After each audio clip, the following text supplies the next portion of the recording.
প্রতিটি সংকটের মুখে দাঁড়িয়ে মানুষ নতুন এক অলৌকিকের স্বপ্ন দেখে। যখন বাজারে আগুন, ডলারের অভাবে এলসি খোঁজা যাচ্ছে না, ব্যবসার চাকা থমকে যাচ্ছে, তখন যদি দূর দিগন্তে এক নতুন জোট গড়ে উঠেছে যারা আমাদের ডলারের দাসত্ব থেকে মুক্তি দেবে, আমাদের অর্থনীতির ভাগ্য বদলে দেবে, তবে কি বুক আশায় বাঁধে না? ব্রিক্স। আজকাল এই 4টি অক্ষরের একটি জোটকে নিয়ে ঠিক এই স্বপ্নই বোনা হচ্ছে।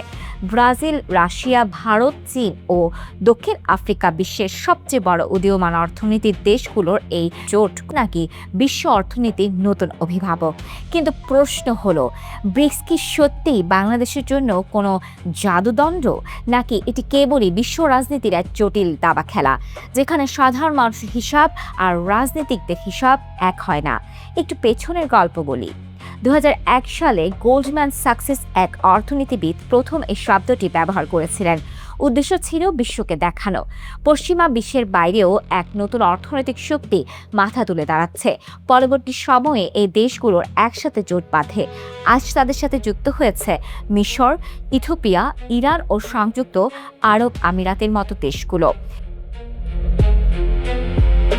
চিন্তা করে দেখুন, বিশ্বের মোট জনসংখ্যা প্রায় 45% মানুষ বাস করে এই জোটের দেশগুলোতে। বিশ্বের মোট অপরিশোধিত তেলের বড় অংশ এবং বৈশ্বিক অর্থনীতির 1/3 এখন এই ব্লকের নিয়ন্ত্রণে। আমরা যখন দেখি পশ্চিমা ব্যাংকগুলো ও IMF এর কঠিন শর্তের গ্যারাকলে পড়ে একটা দেশকে পস্তাতে হয়, তখন ব্রিক্স তাদের নিজস্ব নিউ ডেভেলপমেন্ট ব্যাংক বা NDB দিয়ে সামনে আসে। তারা বলে, ডলার ছাড়ো, নিজেদের মুদ্রায় ব্যবসা করো। এই কথাটি আমাদের মতো উন্নয়নশীল দেশের কানে সুরের মতো শোনায়। মনে হয় এই তো আমাদের মুক্তির পথ। তাহলে ব্রিক্স নিয়ে কেন এত তোলপাড়? বাংলাদেশ কেন এর শরিক হতে বা এর ব্যাংকের সাথে যুক্ত হতে এত আগ্রহী? কারণটা খুব সহজ, আমরা বিকল্প চাই। আমাদের জ্বালানি দরকার, অবকাঠামো উন্নয়নের জন্য সহজ শর্তে ঋণ দরকার, আর সবচেয়ে বড় কথা, ডলারের বিকল্প ব্যবস্থা দরকার।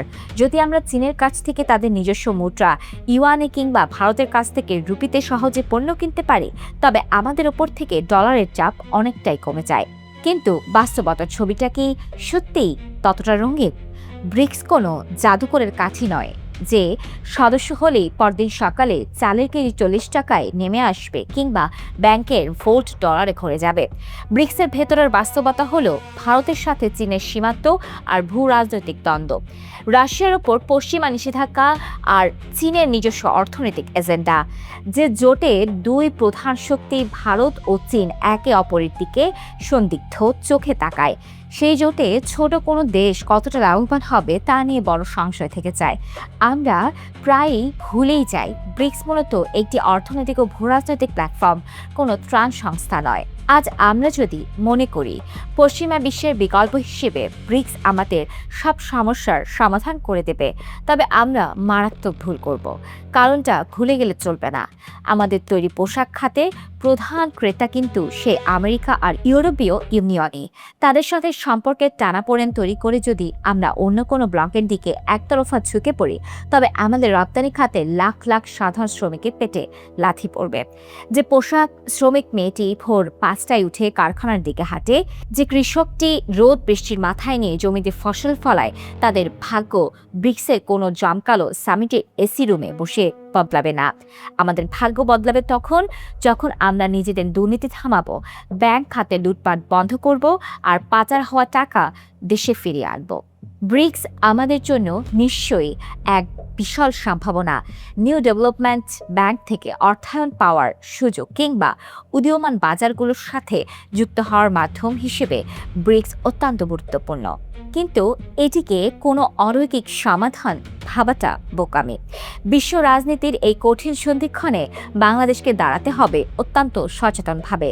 একদিকে যেমন চীন ভারতের সাথে সম্পর্কের মাধ্যমে সুবিধা নিতে হবে, অন্যদিকে পশ্চিমা বাজারকেও হাতছাড়া করা যাবে না। মনে রাখতে হবে, আমাদের উদ্ধার করতে হবে আমাদেরই। আমাদের সিদ্ধান্ত হতে হবে একটাই, যাতে দেশের 16 কোটি মানুষের মুখে হাসি ফোটে।